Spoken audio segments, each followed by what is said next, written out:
Midwest Ministry Training employs a model of learning that fits the need that ministers have, or the kind of equipping that ministers need. And so we call it the trade school apprenticeship approach to ministry training. And so if we could take a few moments and break that down a little bit. So trade school apprenticeship approach, that's the model. So like trade schools, Midwest requires students to complete 20 online classes that focus on the specific knowledge that students need for ministry. And it focuses on the knowledge that's best learned in the classroom setting. And that's really important. So it's just taking the classes that you need and getting the knowledge that you need that's best learned in a classroom, class type setting environment. Now, we do online classes at Midwest, but online education has now become very standard in today's world. And Midwest employs best practices of online education, what we would call standard online college level education. And so students have textbooks, assignments, just like a normal standard class. They listen to lectures that teachers have given. And then for us, now this is a bit different than what some other online programs are. There are variations of the way online education is done. But what we do is have students and teachers meet once a week in real time via Google Meet for us. And so what that means then is that students and teachers interact, and also with their fellow students interact about the class material. But it's one time a week, and we work to make that a mutually beneficial time to the students and teacher who are in the class, so that everyone can join at least most of the time.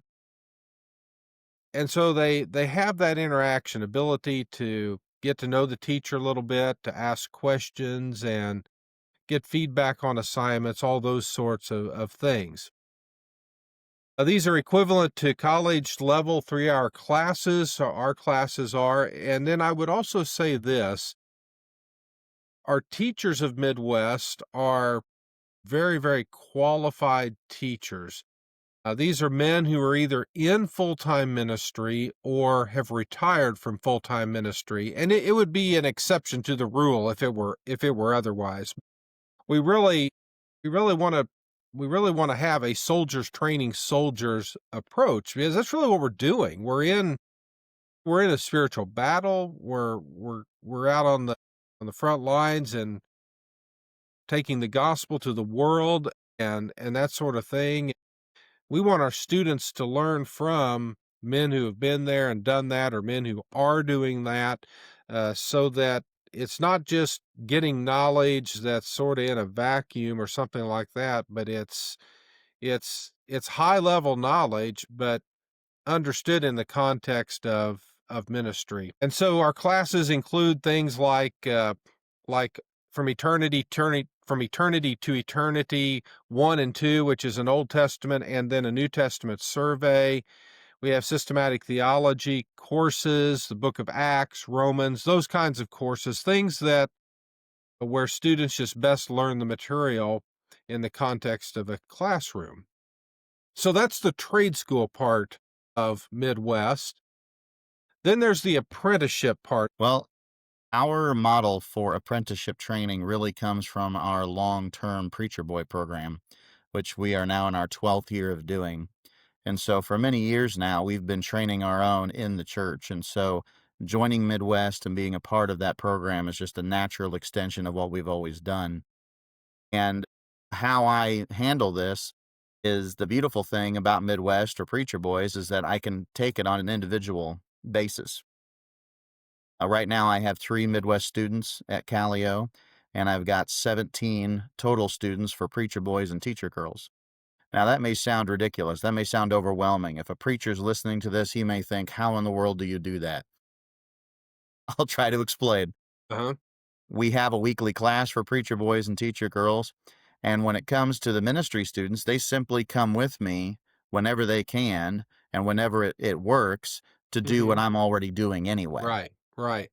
So, ironically, it sounds like a bunch of extra work, but oftentimes it's really helpful to have the other person with me. Example where it's really useful to have somebody with you is when you are doing visits in the community or you are doing visits in the hospital or the nursing home.